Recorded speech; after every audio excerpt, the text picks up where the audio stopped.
계십니다. 이어지는 2부에서는 오늘장 마지막 공략주와 내일 증시 금요일장에 대해서 미리 전망을 해보겠습니다. 먼저 수평계 투자 노하우부터 2부 시작합니다.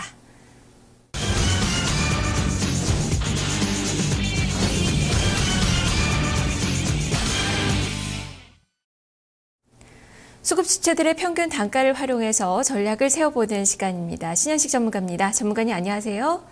예, 안녕하세요. 네, 시장이 그래도 낙폭을 조금씩 줄이는 그 시도가 나타나고 있습니다. 1955선.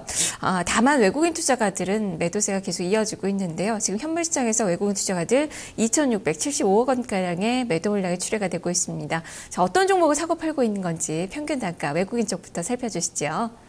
예, 외국인 투자자는 오늘 이제 가장 매수를 많이 하고 있는 주식은 이제 금호종금입니다. 이건 이제 300원짜리 주식이기 때문에 좀 제외를 하고요. 우리 항주 섹터에서는 LG 디스플레이를 21만 7천 주 정도 매수를 하고 있고요. 그 다음에 웅진 케미칼을 21만 주, 그 다음에 GKL 이렇게 좀 매수를 하고 있습니다.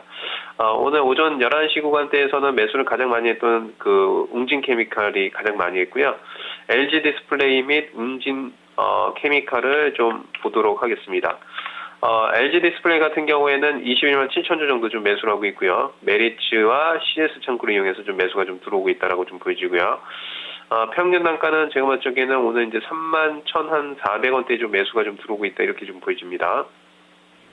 LG 디스플레이 같은 경우에는 이제 저번에도 말씀드렸다시피 밴드의 상단선에 이렇게 닿게 되면 주가가 좀 조정이 들어오는 경향이 상당히 좀 많습니다.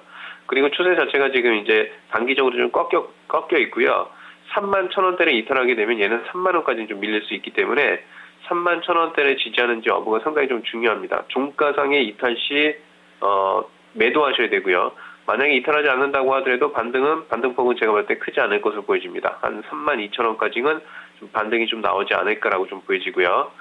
그 다음에 웅진 케미칼입니다. 웅진 케미칼 같은 경우에는 지금 현재 구간대에서 21만 4천 주 정도를 좀 매수를 하고 있고요. 평균 매수 단가는 911원입니다.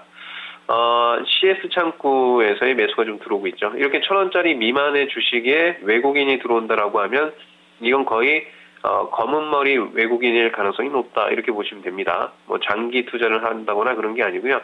단타의 성향이 좀 강하다라고 좀 보시면 될 것 같고요. 단기적으로는 950원까지는 상승할 수 있기 때문에 단기 보유 의견을 좀 말씀을 좀 드리고요. 그 다음에 이제 외국인들 매도하는 주식입니다. 첫 번째로 코덱스 200을 좀 매도를 62만 주 정도, 한국전력을 57만 2천 주, 코덱스 200을 좀 먼저 보겠습니다. 코덱스 200 같은 경우에는 우리가 ETF라고 합니다. ETF라고 하는 건 뭐냐면 상장, 요 앞에 이제 펀드자가 붙었죠. 상장 지수 펀드입니다. 거래소 시장에, 유가증권 시장에 상장을 시켜서 주식처럼 매수 매도할 수 있게끔 한 펀드인데요. 지금 보시게 되면 볼리저 밴드 하단선을 좀 이탈하는 흐름이 지속적으로 좀 나오고 있고요. CS 창구에서 72만 주 정도 매도가 좀 나오고 있습니다. 제가 봤을 때는 일단은 코덱스 200을 혹시 보유하신 분들은 하방이 25,600원까지 좀 열려 있기 때문에 뭐 보유하셔도 됩니다. 보유하셨다가 기술적 반등이 한 26,300원까지 올라올 때 좀 매도하는 전략이 좋을 것 같고요. 그 다음에 외국인들 매도가 2등으로 나오고 있는 주식은 한국전력입니다. 한국전력 같은 경우에는 57만 2천 주 정도 좀 매도가 나오고 있고요. CT, CLSA 창구, 메리츠, 그 다음에 모간 스탠리 창구를 이용해서 매도가 나오고 있습니다. 평균 매도 단가는 29,950원이 되지 않을까라고 좀 보여지고요. 한국전력 같은 경우에는 제가 봤을 적에는 하방이 좀 많이 좀 열려 있습니다. 그래서 저는 매도하는 전략이 좀 좋지 않을까 이렇게 좀 보여져요. 이것도 이제 저번에 말씀드린 것처럼 볼리저 밴드 상단선에 좀 매도해야 됐는데 이제 하단선을 뚫고 내려오기 때문에 하방이 28,000원까지 열려있기 때문에 매도 의견을 좀 드리겠습니다. 네, 한국전력 오늘 121선을 이탈하면서 추가적인 하락이 지금 예상이 되고 있는 그 구간인데요. 매도 의견이 제시가 됐네요. 자, 그러면 기관 쪽을 보겠습니다. 기관 투자자들 닷새 연속의 매수인데요. 종목별의 특징은 어떤가요? 투신권부터 살펴주시죠. 예. 오늘 투신권 중심으로 해서 매도가 가장 많이 나오고 있는 건 SK 하이닉스고요. 그 다음에 2등은 LG 유플러스입니다. 요 두 개를 좀 먼저 보겠습니다. SK 하이닉스 같은 경우에는 지금 평균 28,300원짜리 단가고요. 하나투자증권에서의 이 창구가 투신권의 매도 창구다. 이렇게 좀 말씀을 드리고요. 제가 SK 하이닉스 같은 경우에는 계속해서 방송에서 말씀드렸다시피 28,000원에서 29,000원 사이 있는 매도다라고 얘기했는데 지금 고가권에서 횡보하면서 주가가 좀 밀리고 있습니다. 이제는 매도를 안 하시면 안 됩니다. 매도 안 하시면 지금은 차익 실현하셔야 돼요. 제가 얘기했던 구간대에서 만약에 매도하셨으면 아마 28,500원에서 29,000원 사이에서 매도가 좀 됐을 건데 지금 매도 안 하시게 되면 한 27,000원까지는 하방이 좀 열려있다라고 좀 보여지고요. SK 하이닉스 같은 경우에는 D램 가격, 그러니까 정확하게 얘기해서 DDR3 2기가 이 가격이 49%까지 상승했고 2분기 실적에 대한 기대감에 의해서 상승이 된 재료가 노출이 되면서 차익 실현 물량이 나오고 있다. 이렇게 좀 보시면 될 것 같고 매도 의견을 좀 드리고요. 자, 그다음에 LG U 플러스입니다. LG U 플러스 같은 경우에는 지금 현재 구간대에서 84,000주 정도 투신권의 매도가 나오고 있다. 이렇게 보시면 될 것 같고요. 제가 보니까 이제 우리투자증권 창구가 좀 되지 않을까라고 좀 보여져요. LG U 플러스 같은 경우에도 이미 주가가 저점 대비 상당히 좀 많이 올라왔고요. 오늘 종가상의 밴드 하단을 이탈하면 정리하셔야 돼요. 밴드 하단은 8,460원입니다. 종가상의 8,460원을 지지하지 못하면 매도 의견을 좀 드리도록 하고요. 그 다음에 오늘 투신권을 중심으로 해서 매수가 가장 많이 들어오고 있는 게 한화케미칼입니다. 한화케미칼 같은 경우에는 지금 현재 구간대에서 69,000주 정도 매수가 좀 들어오고 있고요.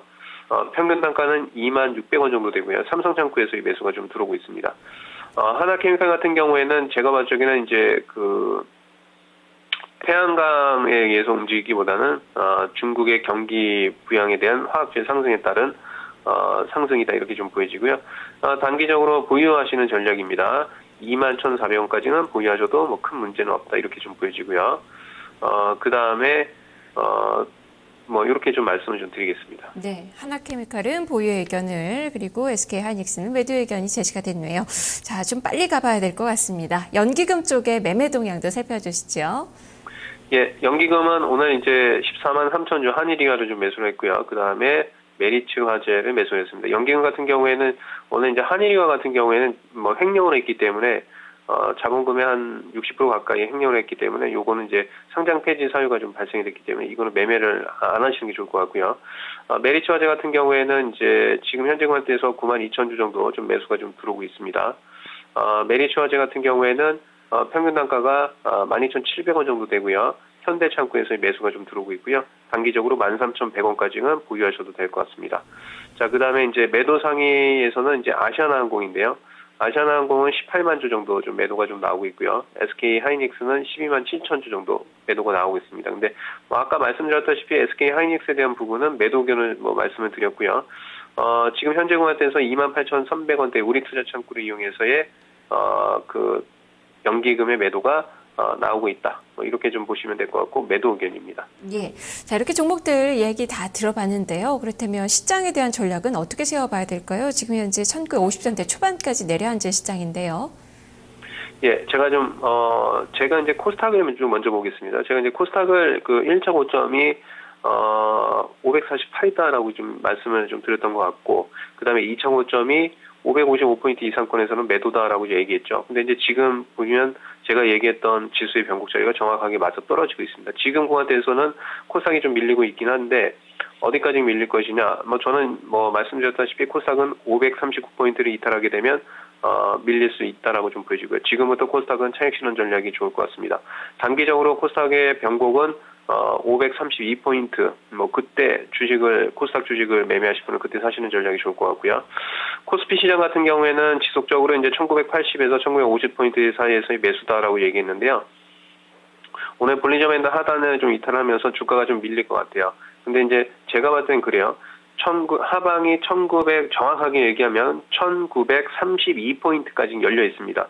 그럼 지금 구간에서 내가 현금이 100% 있다라고 하면 100% 다 들어가기보다는 한 20% 정도 사고 1932포인트까지 만약에 내려오게 되면 나머지 물량은 다 사는 전략, 이렇게 해서 분할매수 하는 전략이 좀 좋을 것 같고요. 1950포인트 이하권에서 1932포인트 정확하게 요 사이에서는 비중을 조절을 하면서 주식을 좀 매수를 하는 전략이 좋을 것으로 좀 보여집니다. 네, 알겠습니다. 말씀 잘 들었습니다. 예, 감사합니다. 네, 1950선 내외에서의 매수 전략 코스피 시장에서 제시가 됐고요. 코스닥은 매도 관점에서 의견이 제시가 됐네요. 신현식 전문가였습니다.